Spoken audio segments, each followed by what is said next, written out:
I try to keep it cool, but all these women trying to test me. Your man is a lame and ain't no way that he could best me. The way that I be killing it, I swear they should arrest me or check me or mess around and die trying. All right. Well, with me today are my fellow misfits, Tim Stevens, Matt Campisi, and Samuel Hernandez.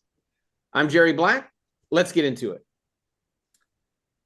The quote for today is, "Today I shall believe as if this is the day I will be remembered."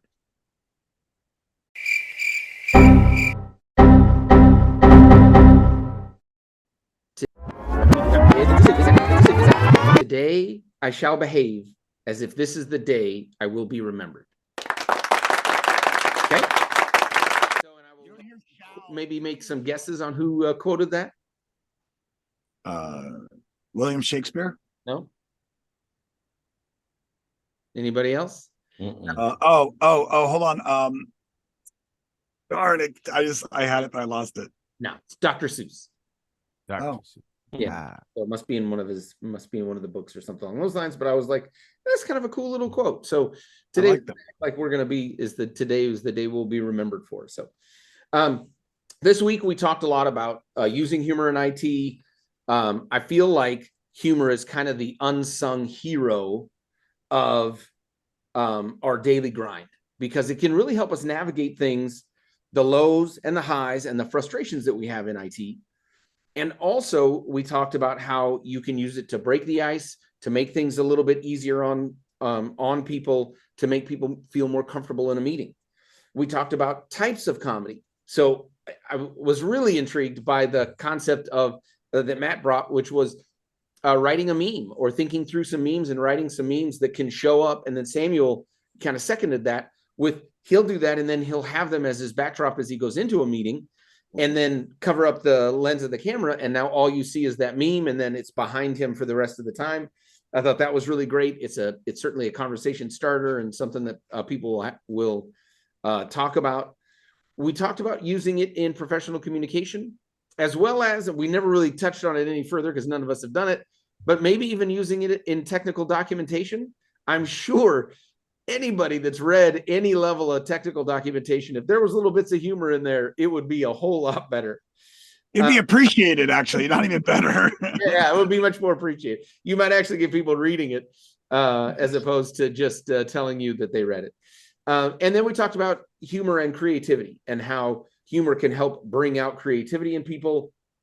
And that sort of summed it up. I felt really well that we talked about how we could leverage humor to create creativity, and then in IT that leads to better problem solving and all the other things, better communication, better team cohesion, all of that. So anyways, I think it was a great topic for the week, and now we're at the end of the week and it's time to jump into our finished bits.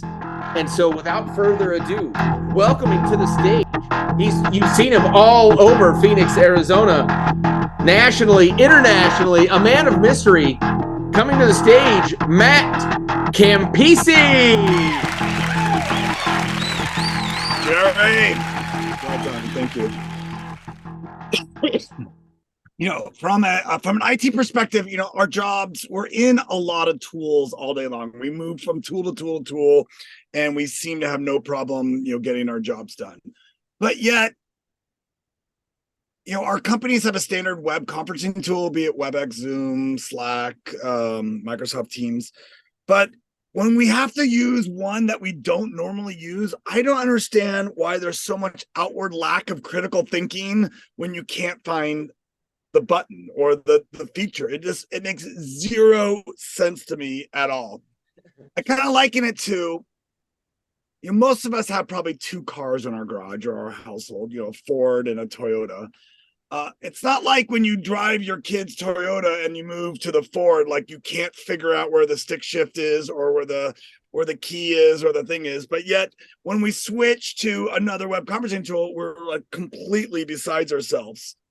The one exception is like Tesla drivers. Tesla drivers have two of the same cars, most likely. Once you buy one Tesla, you're going to buy another. My neighbor across the street has 3 Teslas, if you could believe that. which then kind of begs the question, why such an epic fail on my part this week on using Zoom? I mean, we've been doing this for weeks. I mean, the buttons are in the same spot regardless if it's WebEx, Zoom, Slack, or Teams. Like the buttons, the share button is in the same spot.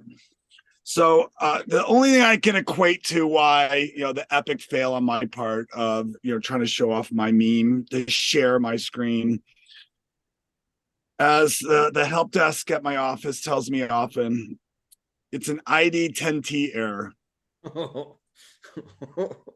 Nice. The opportunity. Well, thank you, Matt Campisi. Now coming up to the stage, he's back. I don't know. I was gonna say he's back. He's bold. He's beautiful. He is Tim Stevens. Hey, it's good to be here. It's good to be here. Thank you all. I was flying with my kids, and I couldn't help but notice the security pamphlet on the back of the seat in front of me. So I read it. I dialed in, and I really focused in on the emergency seats, only because with my kids, I can't sit in the emergency seats. So it's like, hey, let me try to get my mind off of something else other than Roblox and candies and things like that we use to entertain our kids on the plane. If you find yourself in an emergency seat, you cannot sit in that seat if you lack the following. And that is sufficient amount of mobility, strength or dexterity in both arms to help others. This includes not able to reach the exit quickly, operate the exit, or quickly pass through the exit. So when I'm sitting in the emergency seat, I look to the left and my right, and I'm finding that these individuals are struggling getting their bags in the overhead compartment. They're struggling getting their seatbelts on in a timely manner.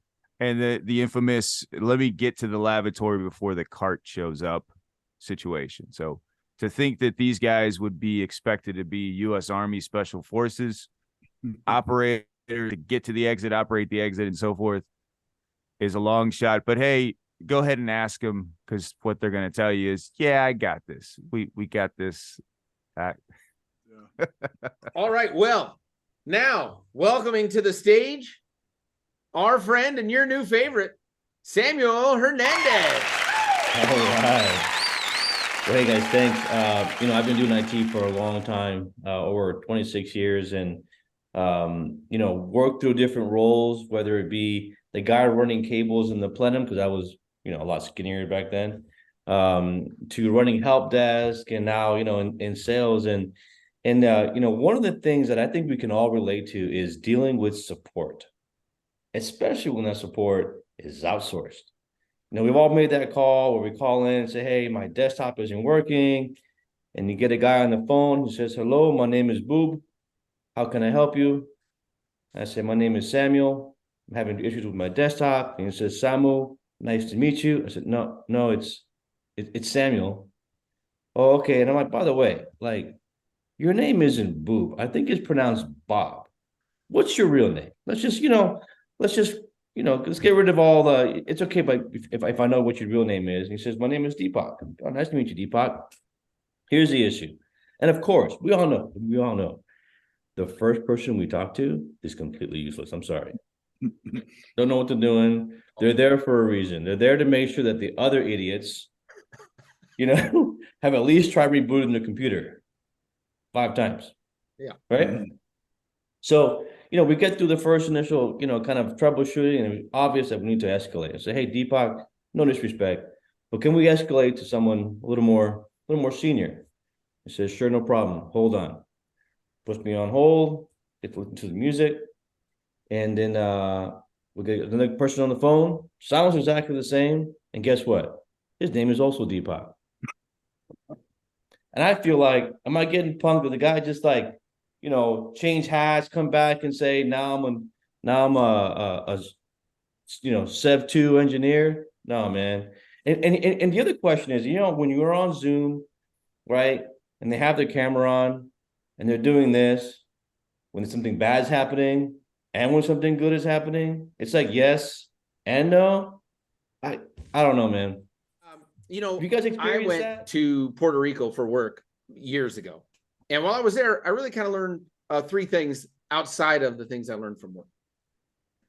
First, when I first got there, I was working for PetSmart, so I met our veterinarian. And the first night that I was there were these cats outside of my hotel that were making the most god-awful noises. So I asked the veterinarian the next day, hey, this was happening. What's going on? And she says, oh, well, the cats are in heat. And I said, well, heat? You know, I'm from Phoenix. I've never heard cats make that sound. They're in heat there a lot as well. And she says, no, no, no. Heat is when a female cat, when she wants to mate, she will make really loud noises to try and bring in all of the potential male mates. She's letting them all know that she is ready to mate. And then she will, hopefully, she hopes that by continuing to make all of this noise, she will drive those cats into a frenzy and they will fight with each other. And then she really hopes that in the end, only one male is left standing, and then she will mate with that one male. So do you know what that means?